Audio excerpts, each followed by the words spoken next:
ঈদে মুক্তি পেয়েছে শরাফ আহমেদ জীবনে নির্মাণে মোশাররফ করিম অভিনীত সিনেমা চক্কর ৩০২। ঈদের ৪ দিন পেরিয়ে গেলেও ছবিটি নিয়ে দর্শকের আগ্রহ কমেনি, বরং বেড়েছে।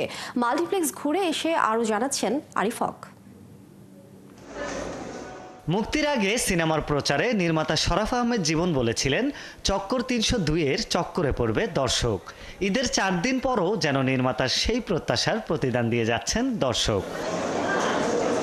চক্কর ৩০২ দেখতে রাজধানীর মাল্টিপ্লেক্সগুলোতে এখনো ভিড় করছে দর্শক। হাউসফুল হচ্ছে প্রেক্ষাগৃহগুলো।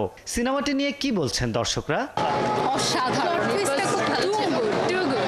একদম ফাটায় দিয়েছে। আশা করতেছি পার্ট 2টা পাবো। এরকম সুন্দর সামনে আরো আশা করি। এই সিনেমা দিয়ে বড় পর্দায় নির্মাতা হিসেবে অভিষেক করলেন শরাফ আহমেদ জীবন। দর্শক তার নির্মাণে পেয়েছে মুন্সি আনার ছাপ। আমার কাছে মনে হচ্ছিল আমি বলিউড স্টাইলের মুভিজ দেখতেছি, যে উপর থেকে শর্টস নিচ্ছে and like everything was very. রাজধানীর উত্তরায় স্টার সিনেপ্লেক্সের নতুন শাখায় সরাসরি দর্শকদের প্রতিক্রিয়া দেখতে এসেছিলেন সিনেমাটির কলাকুশলী। এত ভালোবাসা পেয়ে উচ্ছ্বাস প্রকাশ করলেন নির্মাতা। এই যে হাসির দৃশ্যগুলোতে হাসি, কান্নার দৃশ্যগুলোতে ওনাদের যে মন খারাপ, এবং থ্রিলিং দৃশ্যগুলোতে ওনাদের যে মানে আছে না, যে স্তব্ধ হয়ে যাওয়া, ইনভলভ হওয়া, এইটা মনে হয় যে একজন মেকার যখন একটা প্লট যখন রেডি করে না, তখন কিন্তু আসলে উনি এরকমই চিন্তা করে অডিয়েন্সকে। সিনেমায় গন্ডার বাবু চরিত্রে অভিনয় করে প্রশংসা কুড়োচ্ছেন নির্মাতা ও অভিনেতা সুমন আনোয়ার। এ সময় দর্শকদের ছবি তোলার আবদার মেটান তিনি।